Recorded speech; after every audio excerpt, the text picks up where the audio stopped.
Au palais du Mogonaba Bango ce 15 mai, on parle peu et les actes sont sacrés. Dans la pure tradition Mwaga, le chef des Moussé échange tour à tour avec les sacrificateurs de son royaume. Chacun reçoit un mouton et un poulet pour implorer la grâce des dévanciers. Des libations sont prévues pour la paix, la cohésion sociale et une pluviométrie réussie. Sa Majesté remercie tous ceux qui sont venus et souhaite que nous ayons la sécurité dans notre pays, la paix dans notre pays, une bonne saison pluvieuse pour pouvoir avoir de quoi nourrir les populations et pouvoir vivre ensemble de façon harmonieuse.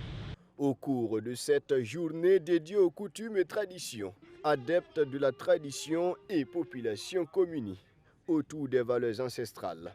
Pour cette édition, les acteurs réfléchissent autour de la contribution de l'éducation Mwaga dans la promotion du patriotisme, du civisme, des valeurs coutumières et traditionnelles.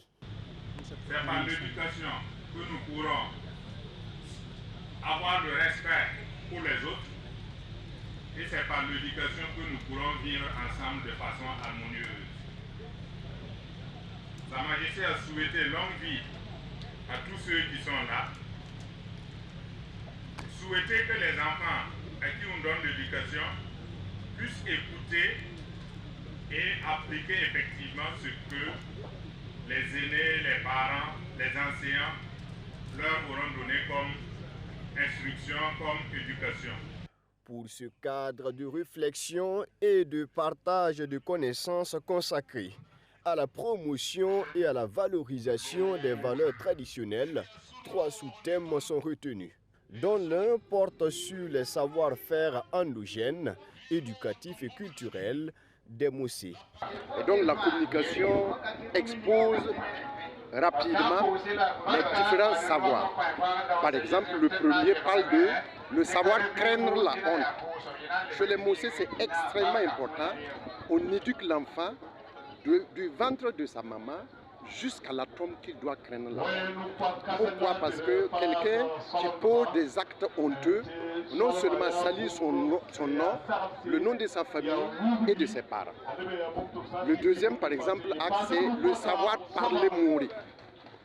À l'intérieur, nous allons voir beaucoup de choses, comme les chansons, comme les devises, comme les noms de famille même, et même les prénoms. Quand on prend le prénom Saga, Tira, de plus en plus les gens les délaissent alors que ça fait partie de nous.